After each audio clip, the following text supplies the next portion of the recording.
فقہ جعفریہ تاریخی نام ہے، اس کا پہچان ہے فقہ جعفریہ کی، شریعت کی،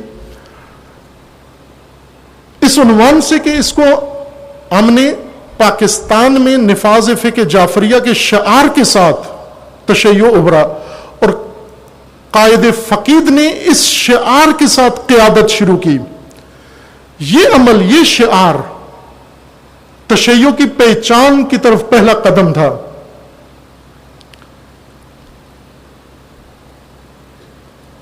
تشیع نے اپنا وجود ثابت کرنا چاہا، اپنی پہچان بنائی کہ ہم صاحب فقہ ہیں، ہم صاحب مسلک ہیں، ہم صاحب نظر ہیں، صاحب مکتب ہیں، اور نہ صرف دوسروں کی جانب سے بنائے گئے منصوبے کے سامنے تسلیم ہیں، بلکہ خود اپنا ایک مکتب رکھ کر اس مکتب کے نفاذ کے لیے بھی تیار ہیں۔ اب یہاں پر جو عمل شروع ہوا وہ میں تشریح نہیں کرنا چاہتا، یہ مطلب جاری رہا، مفتی صاحب کے زمانے میں یہ شعار یہی رہا، تحریک نفاذ فقہ جعفریہ۔ جس عوام نے اس میں نعرہ جو بنایا وہ یہی تھا، جان دیں گے فقہ لیں گے، یعنی فقہ لیں گے، جان دے دیں گے، نچاور کر دیں گے، اور اپنی سوچ، اپنا دین، اپنے مذہب پر قائم رہیں گے۔ خوب ظاہر ہے یہ بہت گہری بات تھی، تنظیم سے زیادہ گہری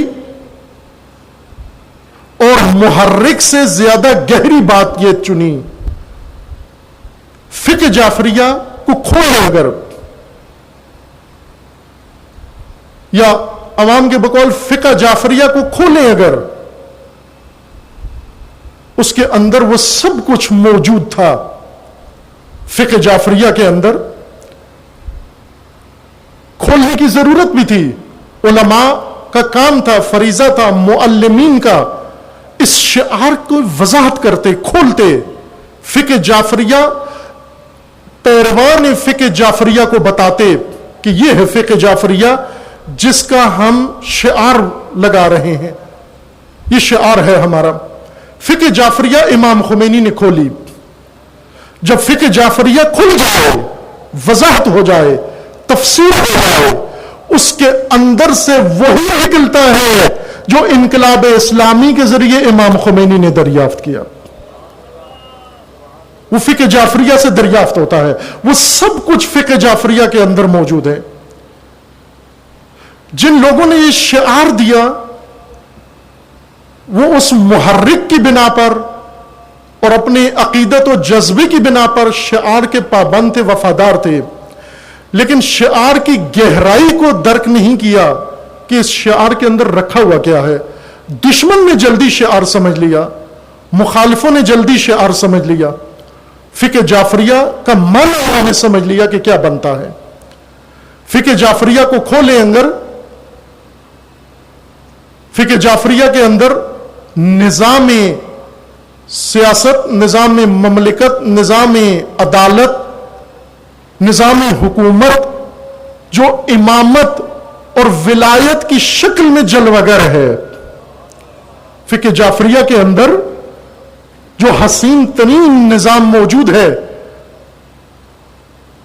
جو اساس و رکن ہے فقہ جعفریہ کے لیے، وہ ولایت و امامت ہے۔ خود معصومین کے فرمان کے مطابق بنی الاسلام علی خمس، 5 ارکان پر اسلام قائم ہے: نماز، روزہ،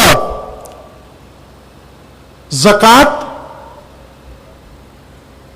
حج اور ولایت۔ ان 5 ارکان پر اسلام قائم ہے۔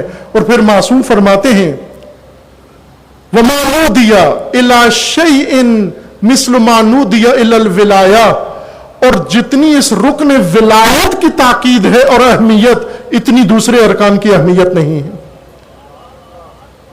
خب یہ گہرائی تھی فقہ جعفریہ کے اندر، یہ رکنیت تھی فقہ جعفریہ کے اندر،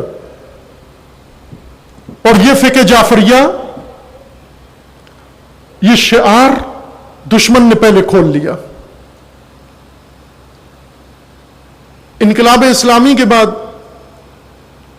بہت ساری کانفرنسیں اس عنوان سے توجہ فرمائیں، یہی عنوان جو میں آپ کی خدمت میں عرض کر رہا ہوں، اس عنوان سے امریکہ کی کئی یونیورسٹیوں کے اندر، یروشلم میں، اسرائیل میں اور دنیا کے مختلف ممالک میں اس عنوان سے کانفرنسیں علمی منعقد ہوئیں، ہویت شیعہ کے عنوان سے۔ ان کا کانفرنس کا عنوان ہی یہی تھا، ہویت شیعہ، شیعہ کی شخصیت، پہچان اور شیعہ کی ترکیب کیا ہے۔ دشمنان تشیع نے اس عنوان سے کانفرنسیں کی، اور ابھی بھی کتاب بھی موجود ہے، آپ پڑھ بھی سکتے ہیں۔ اور معروف اس وقت زندہ ہے یہ شخص، معروف امریکی نظریہ ساز، تھیوریسین، علوم اجتماعی کا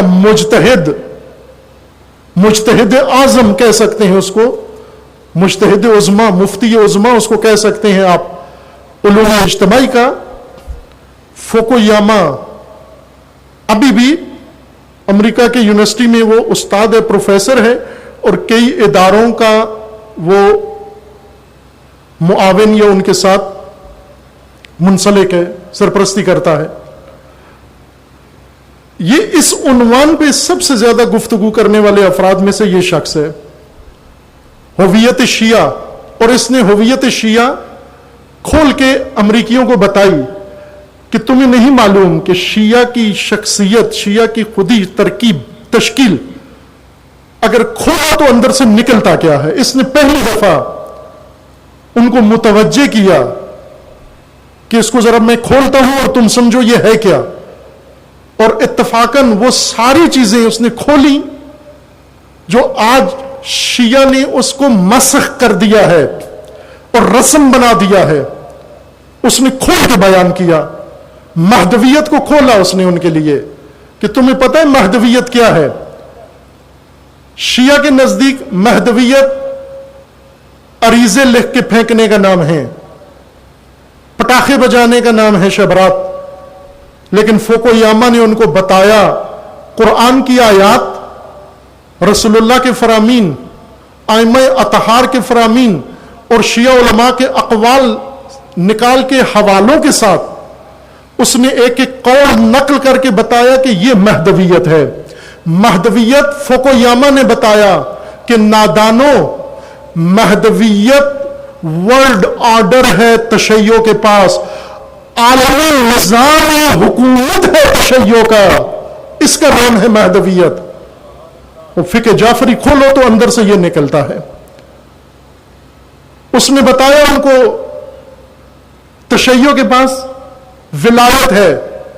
اس نے بتایا کہ ولایت تم کیا سمجھتے ہو، ولایت صرف بھنگڑے ڈالنے کا نام ہے، ولایت صرف دھمال کا نام ہے، ولایت صرف فیسیں لے کے اور لوگوں کو خوش کرنے کا نام ہے۔ اس نے کھول کے بتایا علماء کے اقوال، شیعہ علماء کے افکار۔ اس نے بتایا او میں تمہیں بتاتا ہوں خمینی کی کھوپڑی میں کیا گزر رہا ہے، میں تمہیں بتاتا ہوں صاحب جواہر کیا کہہ رہا ہے، میں تمہیں بتاتا ہوں۔ یہ ماہر ہے مشرکیات کا، یہ ماہر ہے علوم اجتماعی کا، مجتہد اعظم کا درجہ دے تو مبالغہ نہیں ہے اس کو۔ اس نے بتایا ان کو کھول کر کے یہ ولایت ہے، ان کی امامت کا معنی یہ نکلتا ہے، ظہور اس کو کہتے ہیں۔ خب جب اس نے تشریح کی تو طے پایا کہ اس تشیع کا راستہ روکا جائے، اس تشیع کا مقابلہ کیا جائے۔ پھر اس کے بعد ہمگیر لشکر بننا شروع ہوئے جو آج تک برسر پیکار ہیں۔ پاکستان میں بھی یہی ہوا۔ نفاذ فقہ جعفریہ کا مطلب مخالف اور دشمن کو سمجھ میں آ گیا، انہوں نے دباؤ بڑھانا شروع کیا۔ معروف اہل سنت کے رہنما نورانی صاحب جو اپنی جماعت کے پیشوا بھی تھے اور بڑے جید شخصیات میں سے سیاسی چہرہ بھی تھے وہ، اور اپنی پارٹی کے سربراہ بھی تھے۔ نورانی پورا نام کیا تھا ان کا؟ شاہ احمد نورانی صاحب دنیا سے چلے گئے ہیں۔ ان کے بارے میں معروف ہے کہ ضیاء الحق کے پاس گئے اور انہوں نے جا کر، چونکہ بریلوی مسلک تھے، انہوں نے جا کر کسی دوسرے اپنی مسالک کی شکایت کی کہ وہ ہماری مسجدیں چھین رہے ہیں، وہ ہمارے مراکز پہ قبضہ کر رہے ہیں، تو ضیاء الحق سے کہا کہ چونکہ وہ قریب تھے ضیاء الحق کے، اور ضیاء الحق سے جا کر کہا کہ آپ کے دور حکومت میں ہمارے ساتھ یہ کچھ ہو رہا ہے اور آپ کیا کر رہے ہیں؟ تو انہیں ضیاء الحق نے یہ جواب کہا کہ یہ اندر کا مسئلہ ہے، بھائیوں کا مسئلہ ہے، یہ حل کر لیں گے، اس وقت تم شیعوں کے بارے میں سوچو۔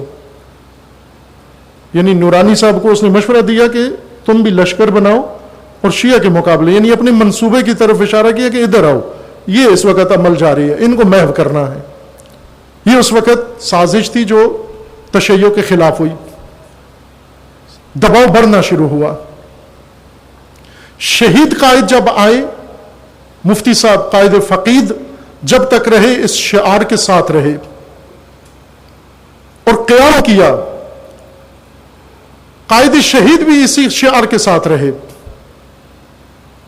لیکن دباؤ بڑھتا گیا، شدت آتی گئی، اور آخر کار وارثان حزبی، مفتی صاحب کے، قائد فقید کے اور قائد شہید کے حزبی وارثان نے یہ دباؤ زیادہ عرصہ تحمل نہیں کیا، برداشت نہیں کیا، اور اس نتیجے پہ پہنچے کہ یہ شعار چھوڑ دینا چاہیے، ترک کر دینا چاہیے۔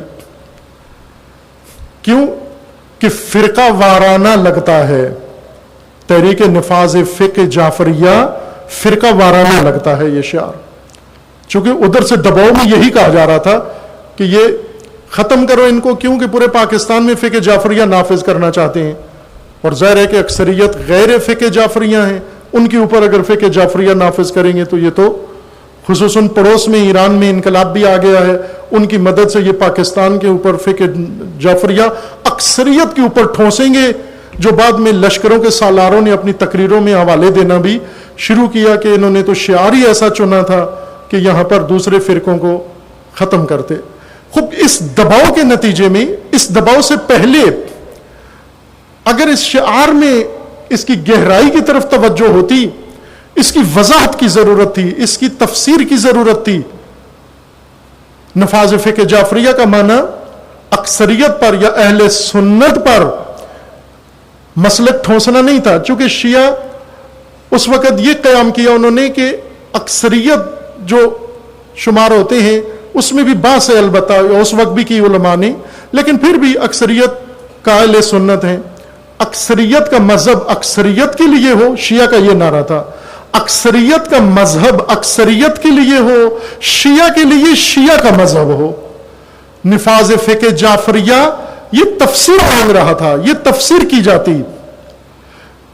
شیعہ جو یہ کہہ رہا ہے کہ جو اکثریت کو قبول کرتے ہیں وہ اقلیت پر نہ ٹھونسا جائے، تو یہ کیسے کوئی سوچ سکتا ہے کہ اقلیت کا مذہب اکثریت پر ٹھونس دیا جائے؟ یہ تو بہت ہی بے تکی بات تھی، نہ یہ چاہتے تھے شیعہ اور نہ معقول بات تھی یہ۔ پھر کیا معنی مراد تھی تحریک نفاذ فقہ جعفریہ؟ تحریک نفاذ فقہ جعفریہ پیروان فقہ جعفریہ کے لیے اس تفسیر کی ضرورت تھی، اور تحریک نفاذ فقہ جعفریہ فرقہ واریت نہیں تھی۔ تحریک نفاذ فقہ جعفریہ کا مطلب یہ نہیں تھا کہ یہ تحریک فقہ جعفریہ وہ پیروان فقہ جعفریہ کو فرقہ بنا کر دیگر اسلامی فرقوں کے مقابلے میں لڑا کر اور کھڑا کرے گی، یہ نہیں تھا مقصد، بلکہ تحریک فقہ جعفریہ کا مقصد یہ تھا کہ تحریک فقہ جعفریہ یہ شعار فقہ جعفریہ کی پہچان بنا کر، شناخت بنا کر، ہویت بنا کر، ان کی اپنی ایک پہچان خودی بنا کر ان کو امت اسلامیہ کا علمبردار بنائے گی، نہ ان کے مقابلے میں فرقہ بنائے گی۔ کہ اگر تشیع ہویت اپنی پیدا کر لی، فرقہ بن کر دوسرے فرقوں سے نہیں ٹکرانا، اس کو دوسرے فرقوں کے مقابلے میں نہیں آنا، چونکہ فقہ شیعہ کے اندر یہ بات، آئیڈیالوجی میں یہ بات جواز نہیں رکھتی، روا نہیں ہے، اجازت نہیں ہے کہ فرقہ بن کر دوسرے فرقوں کے ساتھ الجھنا اور اس جنگ فرقہ واریت میں شریک ہو جانا، بلکہ فقہ جعفریہ کا مطلب پیروان جعفریہ کو اپنی پہچان کے ساتھ، چونکہ جب صدر اسلام میں جنگیں ہوتی تھیں تو قبائل اپنی اپنی پہچان کے ساتھ آتے تھے.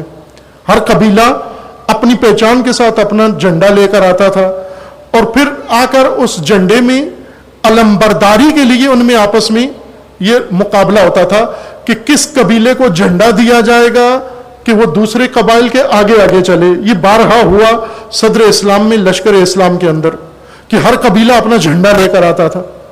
اور اس میں ایک قبیلے کو دوسرے قبیلے سے نہیں لڑوایا جاتا بلکہ ایک قبیلہ اپنی کارکردگی سے یہ ثابت کر سکتا تھا کہ علمبردار ہونے کی صلاحیت رکھتا ہے. تشیع یہ اپنے اندر یہ صلاحیت رکھتا ہے کہ امت اسلامی کا علمبردار ہو جائے. پوری دنیا کفر کے مقابلے میں آج بھی تشیع نے یہ ثابت کیا ہے, آج بھی شیعہ نے یہ ثابت کیا ہے کہ تمام دنیا کفر کے مقابلے میں اگر کوئی علم ہے کہ کھڑا ہو سکتا ہے تو وہ فقط مکتب تشیع ہے, وہ فقط رہبر تشیع ہے, وہ فقط فقیہ تشیع ہے, وہ فقط ولی تشیع ہے. اور اس پرچم میں اس کا رخ یہود اور اسرائیل کی طرف ہے, امریکہ اور غرب کی طرف ہے, لیکن کسی عرب و عجم مسلمان کی طرف نہیں ہے.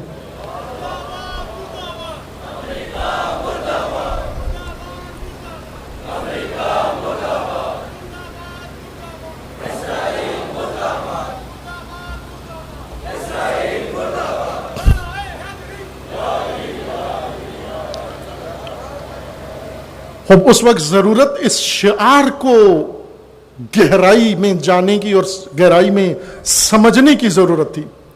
لیکن جیسا کہ اشارہ کیا میں نے, ہر چیز جیسے سرزمین ہوتی ہے کچھ اگانے کے لیے سرساب زرخیز ہوتی ہے.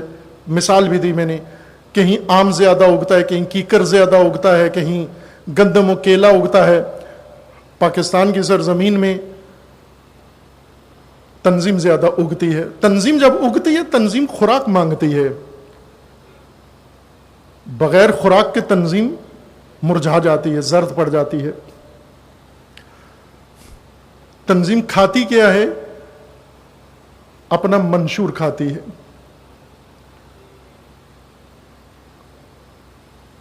اپنا مقصود کھاتی ہے, اپنا نصب العین کھاتی ہے, پھر پھیلتی ہے. تنظیم پھیل جاتی ہے, نصب العین ختم ہو جاتا ہے.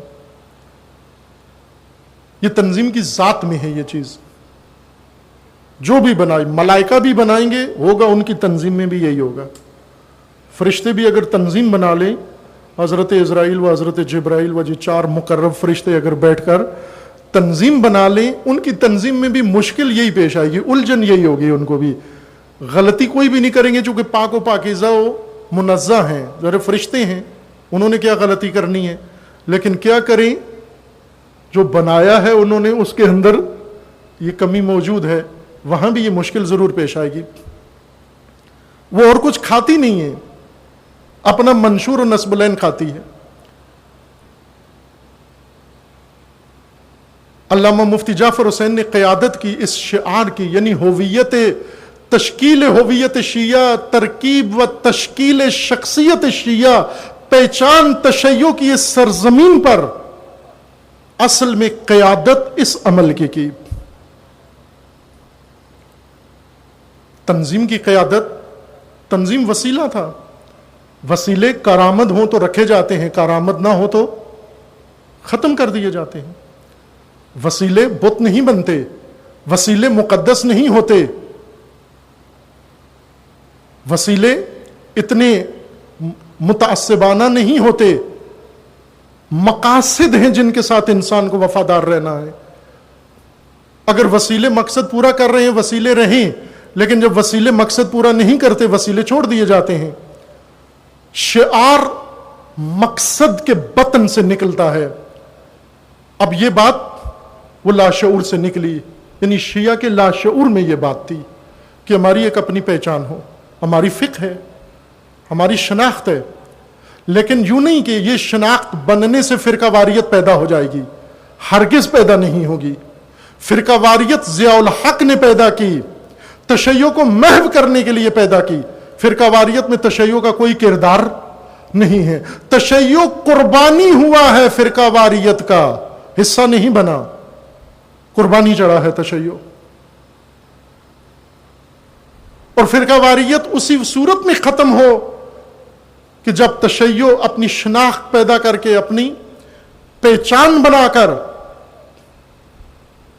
اپنی پہچان کے ساتھ اپنے ملک کے لیے بھی، اپنی قوم کے لیے بھی، اپنے ہم وطنوں کے لیے بھی، سب کے لیے علمدار و علم بردار کا رول ادا کرے، کردار ادا کرے۔ یہ تشیع کی ریہرسل میں شامل ہے، یہ تشیع کی مشقوں میں شامل ہے، یہ اس کی تعلیم میں شامل ہے۔ تشیع کا امام، تشیع کے امام جب انہیں حق سے محروم کیا جاتا ہے اور اپنے آپ کو حق بے جانب سمجھتے ہیں، لیکن اس وقت بھی دین کے لیے اور جو ان کو نہیں مانتے ان کے لیے بھی اور ان کی خاطر بھی اپنے حق کی محرومیت پر خاموش ہو جاتے ہیں۔ لیکن تشیع کے امام جب اسلام پر، حدود دین پر تجاوز مشاہدہ کرتے ہیں تو پھر اگرچہ کوئی انصار نہ بھی ہو، مددگار نہ بھی ہو، تو بھی علم جہاد لے کر کربلا جا پہنچتے ہیں۔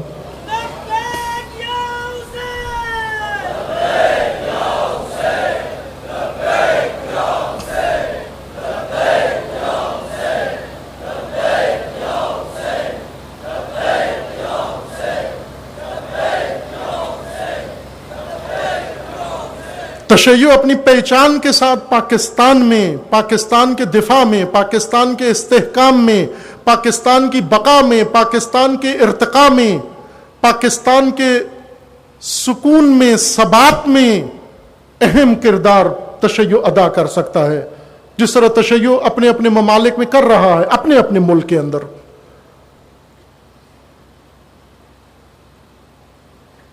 لیکن اگر تشیع اپنی پہچان نہ بنائے، جس طرح توجہ فرمائے عزیزان، میں عبرت کے لیے عرض کر رہا ہوں، دو ملک ایسے ہیں جن میں تشیع اکثریت میں ہے لیکن اپنی شناخت نہیں پیدا کر سکا، عراق اور بحرین، دونوں میں اکثریت ہے، مطلق اکثریت ہے، اور اتفاقاً ہویت تشیع کی بحث کرنے والے دشمنان تشیع جنہوں نے اس موضوع کو بہت اہمیت دی، 20 کانفرنسیں ابھی تک اس موضوع پر دشمنان تشیع کر چکے ہیں کہ شخصیت اس تشیع کو پہچانو کیا ہے، ان کی ساخت کو پہچانو، ان کی بناوٹ کو پہچانو، ان کی ترکیب کو پہچانو، ان کے ستون پڑھو، ان کے شعار دیکھو کیا ہیں۔ انہوں نے ان دو ممالک کے تشیع کا خصوصیت سے ذکر کیا ہے کہ یہاں پر یہ اکثریت میں ہیں اور دونوں جگہ سب سے زیادہ مظلوم، محکوم، غلام اور ذلت کی زندگی دونوں ملکوں میں کیوں گزار رہے ہیں، اکثریت میں ہوتے ہوئے۔ اسی نتیجے پہ پہنچے کہ ان دونوں میں تشیع گمنام ہے اکثریت میں ہوتے ہوئے، اور ایک قبیلہ، ایک خاندان ان کے اوپر مسلط ہے کیونکہ اپنی پہچان نہیں بنا سکے، اپنی شناخت نہیں بنا سکے۔ آج جب کہ پہچان نہیں بنا سکے، آپ دیکھ سکتے ہیں 32 سال تک، 40 سال تک ایک ظالم سلسلہ ان کے اوپر مسلط رہتا ہے۔ اس سے پہلے دیگر ظالم تھے عراق کے اندر، صدام و حزب بعث سے پہلے دیگر ظالم سلسلہ تھا، وہ شرفا کا، اور اس سے پہلے دوسروں کا، اور پھر صدام، اور صدام کے بعد اب داعش مسلط ہو رہے ہیں۔ کیوں ہو رہے ہیں؟ کہ جہاں پر بھی انہوں نے اپنی پہچان نہیں بنائی، اپنی شناخت نہیں بنائی، اپنی خودی حاصل نہیں کی، اپنی سیرورت نہیں پیدا کی، اور ارکان تشیع کے اندر اپنے آپ کو راسخ نہیں کیا، اپنا وجود ہی خطرے میں ڈال دیا۔ اس کے بجائے لبنان میں اکثریت میں نہیں ہے، تیسرے درجے کی اقلیت ہیں، البتہ پرانی مردم شماری کے مطابق۔ موجودہ نہ لبنانیوں کو پتہ ہے نہ غیر لبنانیوں کو کہ آخری مردم شماری لبنان کے اندر ظاہر 1932 میں ہوئی تھی، پھر اس کے بعد لبنان میں مردم شماری نہیں ہوئی۔ اس کے مطابق تیسرے درجے کی اقلیت ہیں، تیسرے درجے کی اقلیت اس وقت پورے مشرق وسطی کی ناقابل تسخیر طاقت ہیں. کیا کیا انہوں نے؟ فرقہ باز نہیں ہے، فرقہ پسند نہیں ہے، فرقہ وارانہ جنگ میں ملوث نہیں ہے. ہر چند آل سعود چاہتے ہیں ان کو دہشت گرد اور سب ثابت کرنا، لیکن آل سعود جیسے روسیہ اور آل سعود جیسے ذلیل ترین انسان جنہوں نے تاریخ اسلام میں جتنا اسلام کو نقصان پہنچایا ہے اتنا پوری تاریخ میں کسی جنایت کار نے نہیں پہنچایا. ان کے کہنے سے کیا فرق پڑتا ہے؟ یا ان کے لقمہ خار اگر کہیں تو اس سے کوئی فرق نہیں پڑتا. فرقہ واریت نہیں کی انہوں نے.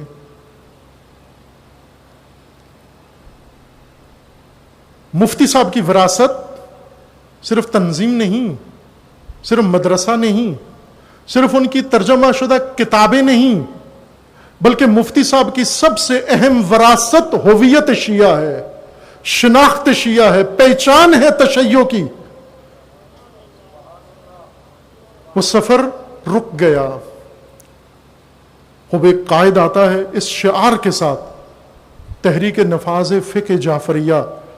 خوب اگر مخالفین کو اعتراض ہوا، دوسروں کو اعتراض ہوا، وضاحت کی ضرورت تھی، وضاحت کرتے اس نفاذ سے کیا مراد ہے. لیکن بہت ہی گہرائی کا عنوان. محفل اس طرح کی نہیں کہ میں اس کو طالب علمانہ انداز میں آپ کی خدمت میں پیش کروں تاکہ تھوڑا اور کھولتا اس مطلب کو، لیکن ظاہر ہے اس محفل مجلس میں اس طرح کی گنجائش نہیں ہے. عزیزان،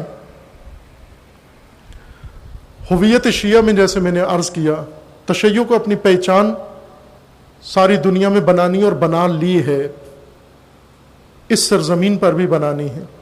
پہچان رسموں سے نہیں بنتی، پہچان اس سانچے سے بنے گی جس کے اندر ہمیں اپنے آپ کو اس قالب میں ڈھالنا ہے. تشیع فقہ جعفریہ کے اندر اہل بیت کے مسلک کے اندر، کتاب و سنت کے اندر، کتاب و اطرت کے اندر اپنے آپ کو ذوب کرنا ہے.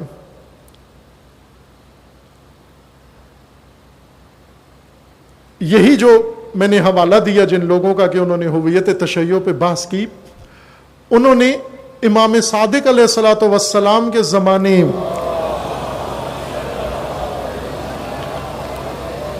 ان کے زمانے میں بھی بحث کی. اس زمانے سے تشیع کو شروع سے کیا کہ تشیع وجود میں کیسے آیا. تاریخ تشیع کو انہوں نے پڑھا، دونوں طرف سے پڑھا، شیعہ کی طرف سے جو تاریخ تھی اور مخالفین کی طرف سے، دونوں کو پڑھ کر اور پھر اس نتیجے پہ پہنچے کہ کیا ادوار تشیع کے گزرے ہیں. اور سب سے اہم دور جو نام بن گیا شیعہ کا فقہ جعفریہ، اس دور کو خصوصیت کے ساتھ پڑھ کر، اور اس دور میں ایک بہت دلچسپ بات یہ کی ہے کہ تشیع کے مکتب کی تفسیر و تشریح کے لیے یہ سب سے بہترین زمانہ گزرا ہے، دور گزرا ہے، لیکن تشیع کی ہویت کے لحاظ سے یہ سب سے کمزور زمانہ گزرا ہے. یعنی یہاں تشیع کے امام کی کارکردگی اوج پہ ہے، اتنی اوج پہ ہے کہ تمام علماء و فقہاء امام صادق کے سائے کے نیچے ختم نظر آتے ہیں. کوئی سر نہیں اٹھا سکتا، بلکہ اپنا نام پیدا کرنے کے لیے شاگردی اختیار کرنے پر مجبور ہو جاتا ہے. اس قدر عظمت ہے امام شیعہ کے اندر. اور اب شیعہ ڈھونڈو کہاں ہیں؟ یہی امام باعظمت، جس امام نے اپنی علمی دھاک سے تسخیر کر لیا تمام اس وقت کے موجود علماء فقہاء، ہر ایک کو منوا لی، اپنی حقانیت اور اپنی علمی شخصیت و عظمت ان سے منوا لی. کوئی ایسا شخص نہیں تھا جو عظمت علمی امام صادق علیہ السلام کو قبول نہ کرتا ہو، اور مجبور تھا امام کے پاس آ کر کچھ دن پڑھنے پر مجبور تھا تاکہ اس کو لوگ عالم مانے. اگر امام جب بھی جاتا کہتا میں عالم ہوں پہلے پوچھتے کہ بتاؤ کہ امام صادق کے پاس کتنا پڑھا ہے. اگر وہ کہے نہیں پڑھا تو اس کو عالم ہی نہیں مانتے تھے. تم عالم کیسے ہو جو امام صادق کے پاس نہ پڑھے؟ بس یہ امام صادق کی، اس شیعوں کے امام کی عظمت یہاں جا پہنچی، اور اسی زمانے میں یہی باعظمت امام شیعہ ڈھونڈ رہا ہے. اور ایک ریوڑ کے پاس جا کر کہتا ہے کہ اگر اس ریوڑ جتنے شیعہ مجھے مل جاتے تو میں آج علمی قیام کے بجائے یہاں پر میں سیاسی قیام کر کے اور اپنا حق کھویا ہوا لے سکتا تھا. اس باعظمت امام کو 17 شیعہ نہیں مل رہے. اب توجہ کریں، امام شیعہ اور شیعہ کہاں ہیں؟ یہ امام شیعہ ڈھونڈ رہا ہے. یہ روایت سارے راویوں نے نقل کی ہے، کافی میں بھی ہے، دیگر کتب کے اندر بھی ہے. صدیر سیروفی، صدیر سنیارہ معنی بنتا ہے اس کا، تھا ہی سنیارہ، اس کا لقب اسی وجہ سے تھا. صدیر سنیارہ امام کے صحابیوں میں سے اور بڑے جوشیلا اور مخلص صحابیوں میں سے، لیکن بڑا جذباتی اور جوشیلا، ہمیشہ جذبے میں ولولے میں سرشار ہوتا. بار بار امام سے آ کر کہتا کہ مولا یہ دیکھیں تحریکیں چلی ہوئی ہیں، جگہ جگہ جلوس، چونکہ بنو عباس قیام کر رہے تھے اور شیعہ سارے بنو عباس نام نہاد جو تھے وہ بنو عباس کے ساتھ تھے، اور بنو امیہ کو شکست دی. ابو مسلم خراسانی نے اہل بیت کا انتقام لینے کے بہانے، کربلا کا انتقام لینے کے بہانے قیام کیا اور بنو امیہ کو ختم کیا. ان کا خلیفہ مروان قتل کیا اور حکومت بنو عباس کو ملی. یہ صدیر سیروفی امام کا یہ جذباتی شاگرد آتا ہے اور امام سے کہتا ہے آ کر کہ گلی گلی میں تو آپ کے نام، آپ کے اجداد کے نام، کربلا کے جھنڈے، امام حسین کی شعار، کربلا کی بات ہو رہی ہے، اور آپ قیام نہیں کر رہے. امام نے، وہ خود بتاتا ہے کہ امام نے میرا ہاتھ تھاما، مجھے سواری پہ بٹھایا اور سواری پہ بٹھا کے مجھے مدینے سے باہر لے گئے. ایک شورزار زمین پہ آئے، وہاں اترے نماز پڑھنے کے لیے. امام نے کہا یہ پانی کھارا ہے، اس میں وضو مکروہ ہے، نہیں کرتے. دوسری جگہ گئے، وہاں پانی تھا، وضو کیا، نماز پڑھی. ظاہراً عصر کا وقت تھا. امام نے وہاں نماز ادا کی، اس شخص نے بھی کی. پھر اس کے بعد امام نے فرمایا کہ تو نے پوچھا تھا میں قیام کیوں نہیں کرتا. بکریوں کی طرف اشارہ کیا، فرمایا کہ اگر اتنے بھی حامی ناصر و شیعہ ہوتے تو میں قیام کرتا. وہ صدیر کہتا ہے میں فوراً گیا، جا کر گنی تو وہ 17 بکریوں کے بچے تھے. 17 بکریوں کے بچے تھے. امام کہاں ہیں؟ شیعہ کہاں کھڑا ہوا ہے؟ شیعہ اپنی ہویت نہیں پیدا کر رہا، شیعہ اپنی شناخت نہیں پیدا کر رہا. امام صادق کے پاس کیوں درس پڑتا ہے؟ تاکہ پیش نمازی مل جائے. کیوں درس پڑتا ہے؟ کہیں تدریس مل جائے، کہیں نوکری مل جائے، کہیں جاب مل جائے، کہیں معلم قرآن رکھ لیں، کہیں مجھے سرکاری قاضی بنا لیں، کہیں قاضی القضات بنا لیں. امام کی سند کے بغیر یہ جاب نہیں ملتی، اس لیے پڑھتا تھا امام کے پاس آ کر. اگر اپنی ہویت پیدا کر لیتا، اگر اپنی پہچان پیدا کر لیتا، اگر اپنی شناخت پیدا کر لیتا، صدیوں سے یہ منظر نہ دیکھنے کو ملتا جو دیکھ رہے ہیں، اور یہ عالم آج نہ ہوتا. عزیزان، وہ اللہ کا وعدہ وقوع پذیر ہونے کو ہے. مفتی جعفر حسین رضوان اللہ تعالی علیہ وہ عظیم انسان ہیں، ہستی، جن کے عنوان سے، جن کے نام سے خداوند تبارک و تعالیٰ نے پاکستان میں یہ سفر آغاز کیا تشیع کے لیے. ہر چند تشیع پر مصائب فراوان نازل ہوئے. کچھ نے دباؤ برداشت کیا، کچھ نے نہیں کیا، کچھ نے قربانیاں دی، کچھ قربانیوں کے وجہ سے خوف میں آ گئے. لیکن یہ سفر جاری ہے، اور وارثان قائدین، قائد شہید ہوں یا قائد فقید، دونوں کے وارثین اس میراث کو زندہ کریں. تشیع گم نہ ہو، کھو نہ جائے، عراق کی اکثریت اقلیت میں گم نہ ہو جائے، بحرین کی اکثریت اقلیت میں گم نہ ہو جائے. گم ہیں۔ تشیع کی پہچان کا مطلب فرقہ واریت نہیں ہے، یہ سب شیعہ بھی ذہن سے نکال دے، غیر شیعہ بھی ذہن سے نکال دے۔ تشیع فرقہ واریت کا نام نہیں، علمبرداری کا نام ہے، ملت اسلام کی امامت کا نام ہے، چونکہ تشیع مکتب امامت ہے۔ تشیع ذمہ دار ہے، حرمت کعبہ کا تشیع ذمہ دار ہے، حرمت حرم کا تشیع ذمہ دار ہے، حرمت مقدسات کا تشیع ذمہ دار ہے، حرمت ملت اسلامیہ کا تشیع ذمہ دار ہے، حرمت سرزمین اسلامی کا تشیع ذمہ دار ہے۔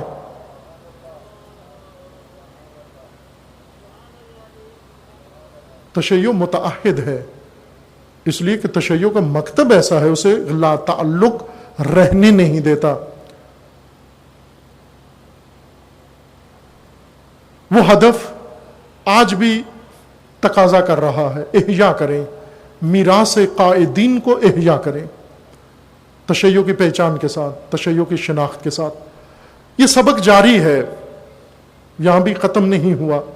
قائد شہید کے یوم شہادت عرض کیا، قائد فقید کے یوم رحلت دہرا دیا، کچھ مزید عرض کیا آپ کی خدمت میں، لیکن یہ بات جاری ہے۔ اور احیاء مکتب کے لیے، احیاء تشیع کے لیے وہ رکن رکین جو بتایا گیا ولایت و امامت ہے۔ اصل نظام تشیع توحید ہے، یہ ذہن میں رہے۔ تشیع نظام توحید ہے، خالص توحیدی نظام، لیکن یہ توحیدی نظام اللہ نے جو توحیدی نظام کی بقا و قیام کے لیے جو زمینی ستون نصب کیا ہے، اس کا نام امامت اور ولایت ہے۔ توحید بغیر ولایت و امامت کے قائم نہیں ہو سکتی۔ اگر ولایت و امامت کے بغیر کسی نے توحید کا نعرہ لگا کر کوئی نظام بنایا تو وہ تکفیری داعش تو ہو سکتا ہے، لیکن اسلامی نظام نہیں ہو سکتا۔ اسلامی نظام فقط ولایت کے سہارے قائم ہوگا، فقط امامت کے سہارے قائم ہوگا۔ اور شیعوں کی پہچان ہی یہی ہے، تشیع کی پہچان ہی یہی ہے۔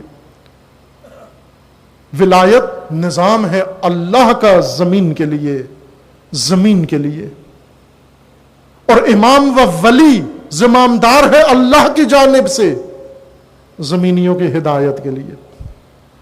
اگر لیاقت پیدا کر لیں، قابلیت پیدا کر لیں، صلاحیت پیدا کر لیں، تو وہ اللہ نے ذخیرہ بٹھا کے رکھا ہوا ہے، اس کا سایہ مل جائے گا۔ اور اگر اتنی لیاقت نہیں رکھتے ہو تو کم از کم اس کے نائب کے لیے اپنی قابلیت ثابت کر دو، کہ کوئی نائب تو اس کا آ جائے تمہارے اندر،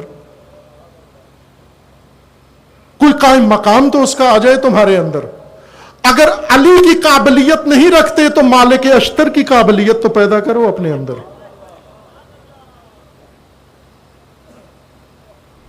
یہ کیوں راضی ہو آپ کہ قصیدے مالک اشتر کے پڑھیں گے اور رہیں گے عبید اللہ کے ساتھ، عبید اللہ کے ساتھ رہیں گے لیکن تعریفیں مالک اشتر کی کریں گے؟ مالک اشتر کے کیا کہنے، کھڑی ہوئی کس کے ساتھ ہو؟